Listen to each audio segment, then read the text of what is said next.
വയനാട് ഒഴിഞ്ഞ് രാഹുൽ ഗാന്ധി റായ്ബറേലിയിലേക്ക്. രാഹുൽ റായ്ബറേലി നിലനിർത്തുന്നതോടെ വയനാട്ടിൽ ആരെത്തുമെന്ന ചോദ്യവും ഉയരുന്നു. നെഹ്റു കുടുംബത്തിൽ നിന്നൊരാൾ മണ്ഡലത്തിൽ എത്തിയേക്കില്ല എന്നാണ് സൂചന.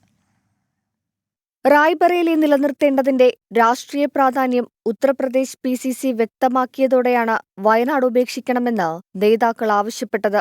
വയനാട് സുരക്ഷിത മണ്ഡലമായതിനാൽ മറ്റ് നേതാക്കളുടെ സമ്മർദ്ദത്തിന് രാഹുൽ വഴങ്ങിയേക്കും. രാഹുൽ ഗാന്ധിയാണ് ഇതിൽ അന്തിമ നിലപാട് സ്വീകരിക്കുക.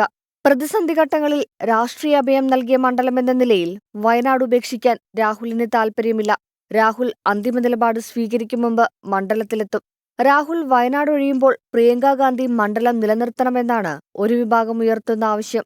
സ്ഥാനാർത്ഥിയെ AICC നേരിട്ട് നിശ്ചയിക്കുന്നതിനാൽ ഉപതെരഞ്ഞെടുപ്പിൽ സ്ഥാനാർത്ഥിയായി പ്രിയങ്ക ഗാന്ധി എത്തിയേക്കില്ല. തൃശൂരിലെ പരാജയത്തിനു പിന്നാലെ പാർട്ടിയുമായി അകന്നു നിൽക്കുന്ന K മുരളീധരനെ മത്സരിപ്പിക്കണമെന്നാണ് ഒരു വിഭാഗത്തിന്റെ ആവശ്യം. മുസ്ലിം ലീഗിനും ഈ ആവശ്യത്തോട് യോജിപ്പാണ്. 24 ഡൽഹി.